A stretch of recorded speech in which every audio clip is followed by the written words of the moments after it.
ಈ ಪರಿಸ್ಥಿತಿ ಇನ್ನಷ್ಟು ವಿಕೋಪಕ್ಕೆ ಹೋಗುವಂತ ಸಾಧ್ಯತೆ ಇದೆ. ಕಾರಣ ಏನು ಅಂತಂದ್ರೆ ಕೃಷ್ಣಾ ನದಿಯಲ್ಲಿ ಮತ್ತೆ ಹೆಚ್ಚಿನ ಪ್ರಮಾಣದಲ್ಲಿ ನೀರು ಬರ್ತಾ ಇದೆ.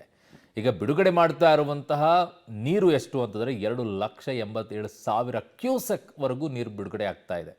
ಹಾಗಾಗಿ ಹಲವು ಭಾಗಗಳಲ್ಲಿ ಇದರ ಸಮಸ್ಯೆ ಉಂಟು ಮಾಡ್ತಾ ಇದೆ. ನೇರವಾಗಿ ನಿಮಗೆ ರಾಯಚೂರಿಗೆ ಕರ್ಕೊಂಡು ಹೋಗ್ತಾ ಇದ್ದೀವಿ. ಮಹಾರಾಷ್ಟ್ರ ಮಳೆಗೆ ಕೃಷ್ಣಾ ನದಿಯಲ್ಲಿ ಮತ್ತಷ್ಟು ಅಬ್ಬರಿಸ್ತಾ ಇದೆ. ನಾರಾಯಣಪುರ ಜಲಾಶಯದಿಂದ ಈಗ 2,70,000 ಕ್ಯೂಸೆಕ್ ನೀರನ್ನು ಆಚೆ ಬಿಡ್ತಾ ಇದ್ದಾರೆ.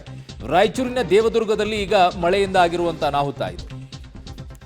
ಗುಂಡಿನ ಬಸವಣ್ಣ ದೇವಾಲಯ ಸಂಪೂರ್ಣ ಜಲಾವೃತವಾಗಿ ಹೋಗಿದೆ. ದೇವದುರ್ಗ ತಾಲೂಕಿನ ಕೊಪ್ಪರ ಗ್ರಾಮದ ದೇವಾಲಯ ನದಿ ದಡದಲ್ಲಿ ಹಲವು ದೇವಸ್ಥಾನಗಳನ್ನು ನಿರ್ಮಾಣ ಮಾಡಿರ್ತಾರೆ. ಕಾರಣ ನದಿಯಲ್ಲಿ ಸ್ನಾನ ಮಾಡಿಕೊಂಡು ದೇವಸ್ಥಾನದಲ್ಲಿ ಕೈ ಮುಕ್ಕೊಂಡು ಹೋಗೋಕ್ಕೆ. ಅಲ್ಲಿಂದಲೂ ಕೂಡ ಒಂದಿಷ್ಟು ಮಾಹಿತಿ ಇದೆ, ನೋಡೋಣ. ರಾಷ್ಟ್ರದ ಮಹಾಮಳೆಗೆ ರಾಯಚೂರು ಜಿಲ್ಲೆ ಪ್ರವಾಹ ಭೀತಿಯನ್ನ ಎದುರಿಸ್ತಾ ಇದೆ.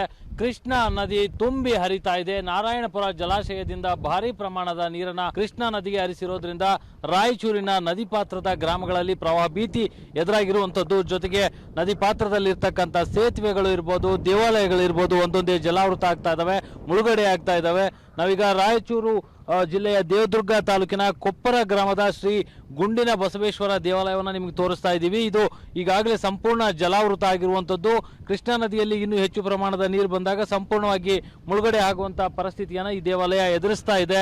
ಕೊಪ್ಪರದ ಲಕ್ಷ್ಮೀ ನರಸಿಂಹ ದೇವಸ್ಥಾನ, ಇಲ್ಲಿನ ಐತಿಹಾಸಿಕ ದೇವಸ್ಥಾನ, ಅದು ಕೂಡ ಸಂಪೂರ್ಣ ಜಲಾವೃತ ಆಗಿದ್ದು, ಈಗ ಗುಂಡಿನ ಬಸವೇಶ್ವರ ದೇವಸ್ಥಾನ ಕೂಡ ಸಂಪೂರ್ಣ ಜಲಾವೃತ ಆಗಿದೆ. ಭಕ್ತರು ನಿಜಕ್ಕೂ ದೇವಾಲಯಕ್ಕೆ ತೆರಳಿಕ್ಕೆ ಅಸಾಧ್ಯವಾದಂತಹ ಪರಿಸ್ಥಿತಿ ನಿರ್ಮಾಣ ಆಗಿದೆ. ಯಾಕೆಂತ ಹೇಳಿದ್ರೆ ಈಗಾಗಲೇ ಗರ್ಭಗುಡಿಯಲ್ಲಿ ನೀರು ಹೋಗಿರುವಂತದ್ದು, ಒಳಗಡೆ ಇರತಕ್ಕಂಥ ಬಸವಣ್ಣ ಮೂರ್ತಿ ಕೂಡ ಈಗಾಗಲೇ ಸಂಪೂರ್ಣವಾಗಿ ಮುಳುಗಡೆ ಆಗಿದೆ. ಇನ್ನೇನಿದ್ರು ಕೂಡ ದೇವಾಲಯ ಒಂದೇ ಮುಳುಗಡೆ ಆಗುವಂತ ಬಾಕಿ ಇರುವಂತದ್ದು. ಯಾಕೆಂತ ಹೇಳಿದ್ರೆ ನಾರಾಯಣಪುರ ಜಲಾಶಯದಿಂದ ಇನ್ನೂ ಭಾರಿ ಪ್ರಮಾಣದ ನೀರನ್ನ ಹರಿಸುವ ಸಾಧ್ಯತೆ ಇರೋದ್ರಿಂದ ದೇವಾಲಯ ಕೂಡ ಮುಳುಗಡೆ ಆಗುವಂತಹ ಸಾಧ್ಯತೆಗಳು ಹೆಚ್ಚಾಗಿ ಇದೆ. ಈಗಾಗಲೇ ಏನು ರಾಯಚೂರು ಜಿಲ್ಲೆಯ ದೇವದುರ್ಗ ತಾಲೂಕು ಇರ್ಬೋದು, ರಾಯಚೂರು ತಾಲೂಕು ಇರ್ಬೋದು, ಅಲ್ಲಿರ್ತಕ್ಕಂಥ ನದಿ ಪಾತ್ರದ ದೇವಾಲಯಗಳು ಒಂದೊಂದೇ ಮುಳುಗಡೆ ಆಗ್ತಾ ಇದ್ದಾವೆ.